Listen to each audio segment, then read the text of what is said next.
Trollhunter at the request of some of you, and it was interesting to say the least. It was about creatures, even though they're humanoid creatures, but still. So a brief recap is that we have these group of students, 3 people. We've got Tomas. There was this guy who I'll just call Blue Jacket if I forget his name, Johanna, and Kalle, the camera guy. This group of college kids are following along for some interviews because it turns out that a lot of people have been killed by bears. There's been an influx of bear attacks on some of the tourists and some of the people of Norway. But there's this one guy, a poacher, that they have an issue with. Now, I get it. The hunters are specifically there to control the population of the bears, and the poacher doesn't care about the population. He just kills the bears regardless. There's a difference. I don't know why you'd have to control the population of bears. Don't they kind of do that on their own depending on the food? But whatever. These college kids will not give up trying to get an interview with the guy that everyone's calling a poacher. Apparently he's very strange. His trailer smells like piss or some form of it, and he's definitely a loner. Probably the kind of guy that you don't want to get caught alone with. So they snoop around and wait for him until he gets back. He does not look very pleased to see them. They introduce themselves and ask for an interview.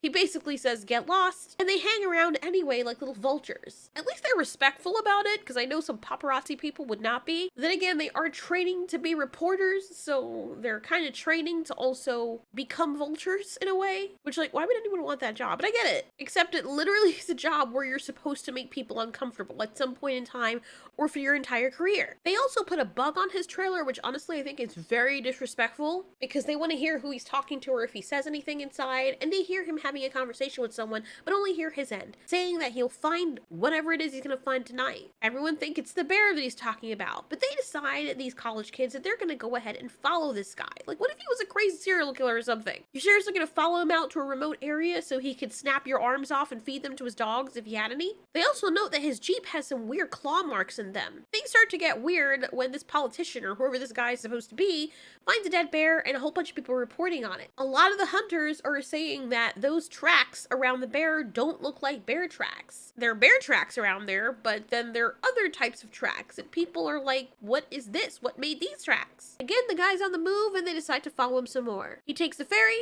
they take the ferry. He starts leaving some old tires all around the place, and none of them can make heads or tails of what he's doing. It's very strange behavior. Tomas reintroduces himself when he's back on the ferry. The guy was gonna get friendly, then he instantly looks to see where the camera is and realizes they're still interviewing him, and now knows that they're following him. He does not want to answer any questions, and Thomas will not give up. Despite the guy telling him to leave him alone, Thomas tries his best at journalism and asks him if he's the one who shot the bear, because it looks as though it was dragged to the area. And I like how he backs up and gets all intimidated when the guy comes up to him. They still keep following him, even though my great ancestors were from Norway, and I think the country is so beautiful. I don't know if I'd want to stay there all the time because it's like cold most of the time. I know Norwegians that don't like to live in Norway, which is weird. I've met Russians who don't like to live in Russia, who don't like it cold. It must suck when you're born in a country where it's cold most of the time or has very harsh winters, and you yourself don't like it. So yeah, the cold tolerance has been bred out my system. Probably a low blood pressure thing. But one thing I do love is the view. Look at that view. Oh, it's so beautiful. Later on, when the guy wakes up from his nap, they follow him to a dark road. It had been closed off and it had said, be careful, there's going to be blasting around the area. But these guys don't care. They're trained to be reporters.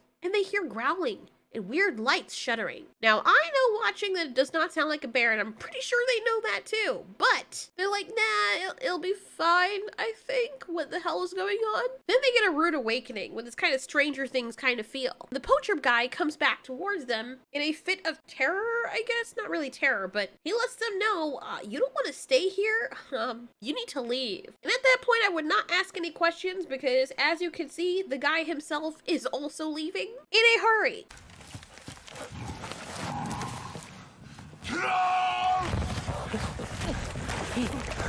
While they're all fleeing, poor Thomas had gotten bitten by something. He'd gotten grabbed and was screaming, and he happened to get away. He exclaims that something had bit him. Unfortunately, nobody sees what it is. His shoulder is on fire, and he's covered in slime everywhere. Now, to be fair, Thomas also didn't see what this was, and he's not going to be thinking, first thing, man, I think I got bitten by a freaking troll. That's not what's on his mind. This guy who claims he hunts trolls decides, you know what, fine, you guys can come along, but you have to do exactly what I say. It's not like they can can go anywhere because when they went back to their car, it was completely crushed like something took a heavy foot and stepped on it. The guy continues to tell us that trolls explode. The old ones turn to stone. Every question they ask, and even the ones they don't, he volunteers information. And they were also wondering, why did he suddenly decide to tell them or to let them go along? And he says, well, you know, I'm kind of tired of this job and it's dirty work. I'm done with it. Apparently there's this whole organization where people don't want other people or regular citizens to know that trolls exist. Why?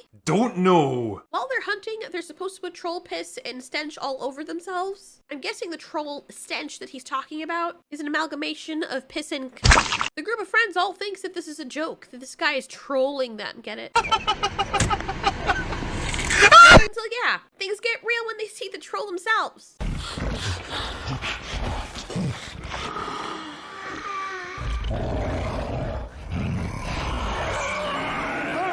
The college students celebrate because they realize that they are part of something that is so discreet that a lot of people don't know, that trolls exist. And they find out that these troll security guys have been taking bears and strategically placing them in the area where they kill trolls or where people are attacked. Around this time, Thomas starts feeling sick, but he's still ready for adventure. Apparently, one of the fairy tale things that are true is that trolls can smell Christian blood. And so our friend, the hunter, dresses up in armor and pours the blood of a Christian all over the all over the bridge. Meanwhile, I'm wondering, where did he get it from? Possibly one of the many people who were in on this troll secrecy thing donated that blood over time. One thing the troll hunter said was that trolls are stupid, and so they can be easily fooled. However, the trolls of this region, or basically every region in Norway right now, are acting very strange. Or at least every region in the local area, because if it was all over Norway, that'd be a problem. They're coming out past their territories and acting way more aggressive than they usually would. Apparently, trolls mostly eat rocks and anything they can get their mouths on. They're like big walking babies that stink very badly. Hans the troll hunter is okay. He's a lot tougher than he looks. He decides to go down and finish off the troll. By shooting UV lights at it, apparently the younger trolls explode because their stomach expands, their intestine expands, and since the light has a whole bunch of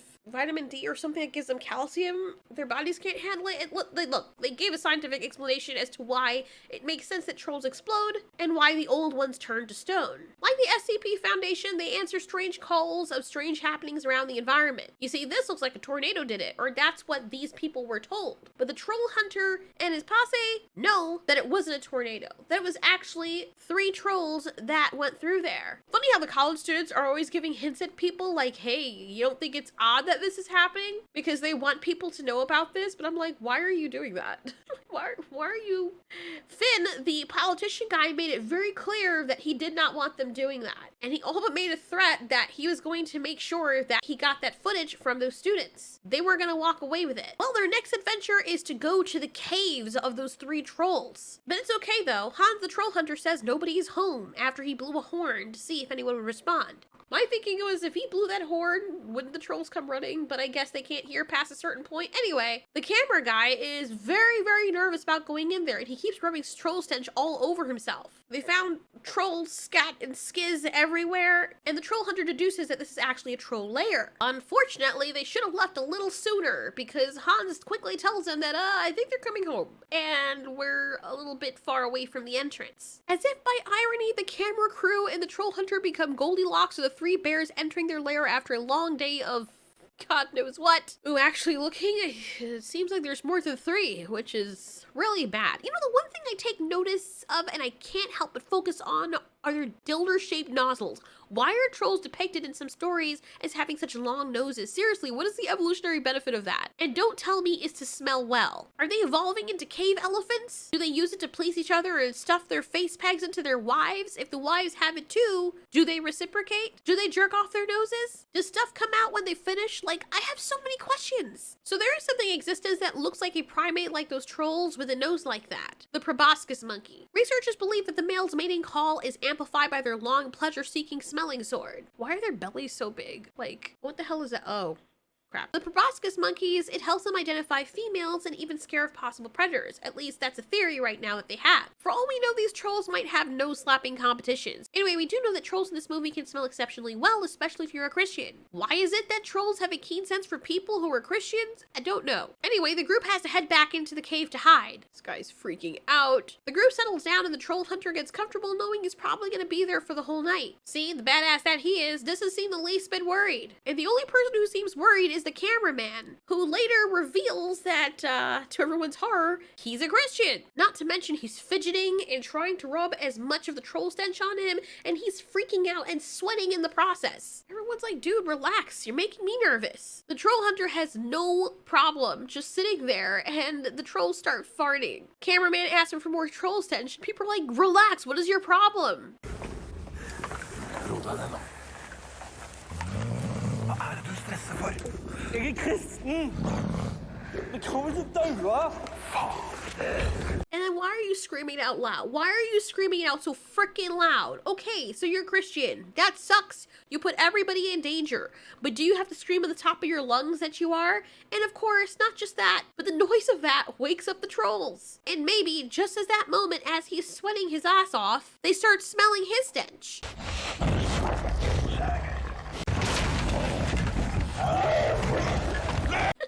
Jesus Christ. And then the cameraman starts praying, but it doesn't seem as though God wants to be within a 10-mile radius of trolls breaking wind in a closed-off area. He basically tells the cameraman, yeah, dude, you're on your own. And unfortunately, no amount of troll stench this guy puts on him masks his scent. Unfortunately, tragedy happens.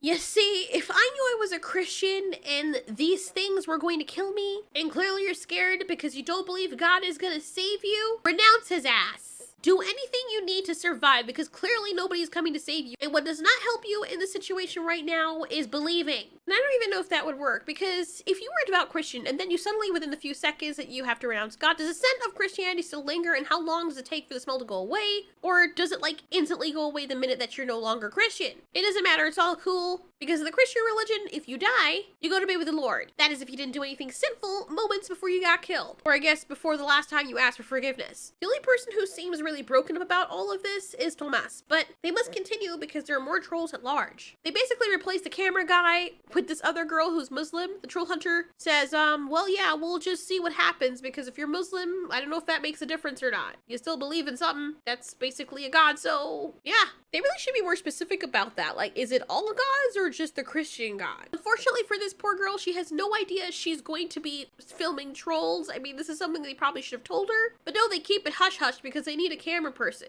Now that's the main thing, right? How do they work out if these people are getting paid or not? I don't know. In this tundra era or taiga or whatever this is, there apparently lives a really huge troll. Trolls that live in the mountains, just like the ones they just saw. Thomas still complains that he's feeling sick, and it turns out later on that the troll that bit him had rabies. As a matter of fact, all the trolls seem to have rabies, which the troll hunter says explains their weird and very abnormal aggressive behavior. And yes, trolls can get rabies because they're mammals as well. Then there's this like supersized boss level troll that comes out because he too has rabies. Hans tries to take him on alone. Every moment that Hans is out there, I'm thinking that, man, that thing is just gonna step on you and everyone's gonna be cheering, and then this Bigfoot's just gonna step on the vehicle. But that never happens. Way to subvert expectations. They pick up the seismologist on their way. I don't know what he was doing out there. He probably heard all the rumblings. Hans gets out as the troll is about to come down on them and flashes him with some more artificial sunlight. Then the troll hunter, like a badass, walks out there to finish this freaking giant with one more blast of UV light. Aim,